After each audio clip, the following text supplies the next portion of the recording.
네, 오늘도 두 분의 전문가와 함께 사건, 사고 소식 살펴보겠습니다. 네, 곽대경 동국대 경찰행정학과 교수 박지훈 변호사와 함께합니다. 안녕하십니까? 안녕하세요. 네, 안녕하세요.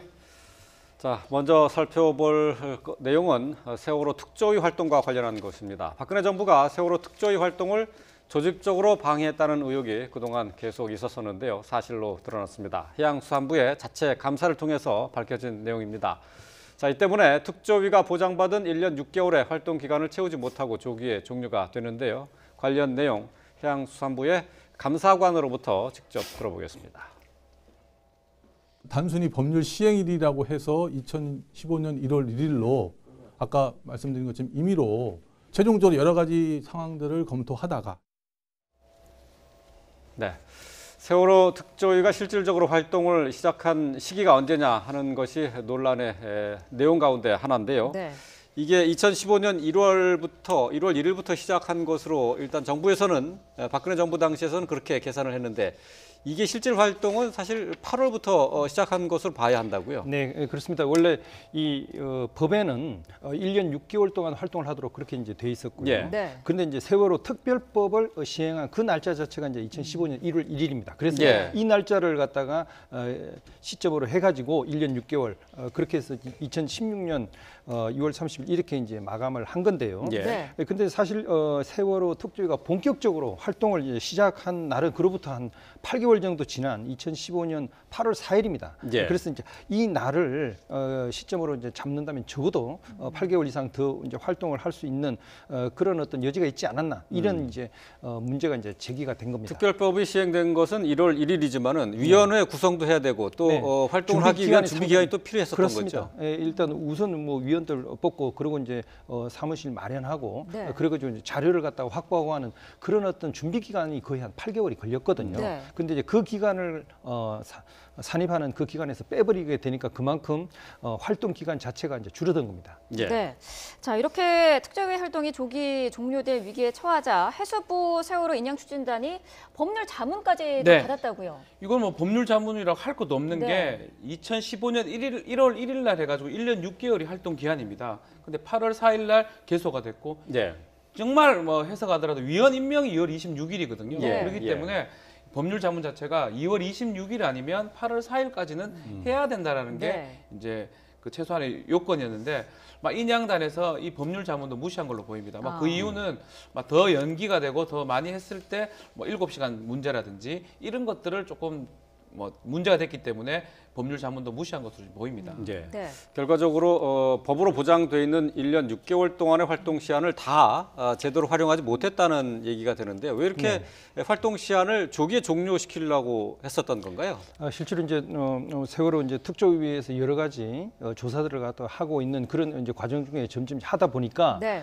과연 마지막에 이제 청와대에서 그런 세월호 그 7시간 동안 어떤 일이 있었는지 그 어떤 결정을 해가지고 했는지 뭐 이런 거에 대한 조사까지 점점 이제 위로 이제 올라가고 있는 예. 거죠. 네. 그런 것들에 대해서 좀 불편해 이제 했을 수도 있고요.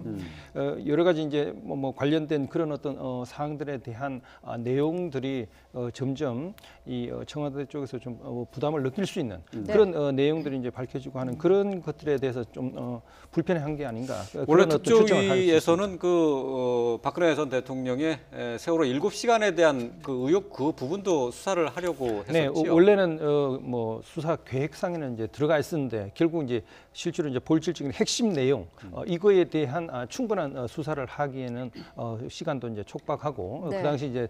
그 당시에 확보된 그런 어떤 여러 가지 이제 자료들 예. 관련자들의 진술 이런 것들이 충분하지 못했기 때문에 결국 네. 그런 진실을 밝히는 데는 뭐 좀 실패하고 마감이 된 겁니다. 예.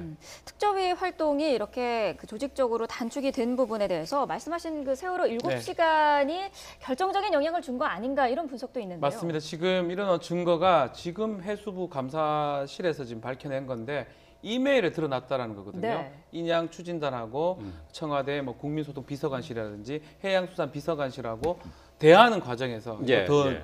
더 연장하면 안 된다, 늘리면 네. 안 된다, 막 그런 내용까지 있기 때문에 아마 앞으로 이것도 문제가 될 걸로 지금 보입니다. 만약 이게 더 조사를 좀 해봐야 되겠죠. 문제 네. 된다면 직권 남용죄 같은 게 문제가 될 수가 예. 있어요. 그 이유도 따져봐야 되겠죠. 왜 연장을 못하고 그 조기 종료를 시키려 했던 그 부분도 아마 감사 이후에 수사 절차로 진행될 가능성도 있지 않을까 이렇게 생각이 듭니다. 예. 네. 세월호 인양 추진단에서 대응 문건을 만들었고 이것을 이제 청와대와 서로 이제 주고받고 하면서 의견을 교환을 했었던 것으로 이렇게 감사 결과 드러났는데요. 자, 그렇다면은 이런 대응 문건을 누가 과연 만들었느냐 이것을 밝혀내는 게 중요해진 상황입니다. 네, 지금 현재는 이제 세월호 이제 인양 추진단하고 청와대 국민소통 비서관실 사회 이메일이 이제 주고 받았는데 네. 실제로 이메일을 주고 받았지만 그러한 결정을 하고 내용들을 그런 방향으로 이제 정한 실질적인 어떤 의견을 내고 그걸 실제로 이제 추진한 그런 사람들이 누군가 이걸 조사를 통해서 이제 밝혀내는 게 무엇보다 이제 중요하다. 예. 그렇게 이제 생각을 할 수 있습니다. 네. 자, 그런 부분들을 포함해서 여러 가지 세월호와 관련된 여러 의혹들에 대해서 조사할 부분이 많은 상황인데 그렇죠.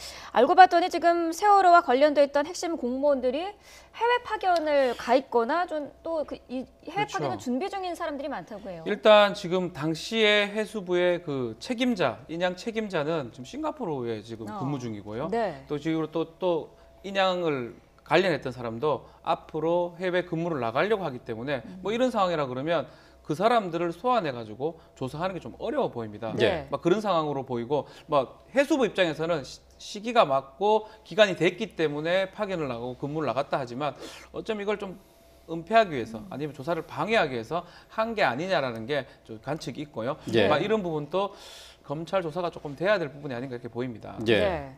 네. 어쨌든 뭐 핵심 공무원뿐만 아니라 당시 해수부 장관을 했었던 유기준 의원이라든가 김영석 전 장관에 네. 대한 수사도 어쨌든 지금 해양수산부의 자체 감사 결과로 그렇죠. 밝혀진 내용을 지금 검찰에 수사를 의뢰를 했어요. 예, 가능성이 있다고 봐야 될 거고요. 의뢰가 됐고요. 된다면 직권남용입니다. 의무 없는 일을 공무원이 시키는 거고 네. 의무 없는 일을 결국은 하게 된 상황이 돼버렸거든요. 감사 결과를 좀 더 구체화해가지고 검찰에서 막 조사를 할 걸로 보이고 그렇지만 그 파견 공무원들 때문에 그 조사가 쉽게 이루어질 수 있는지는 좀 지켜봐야 될 것 같습니다. 네.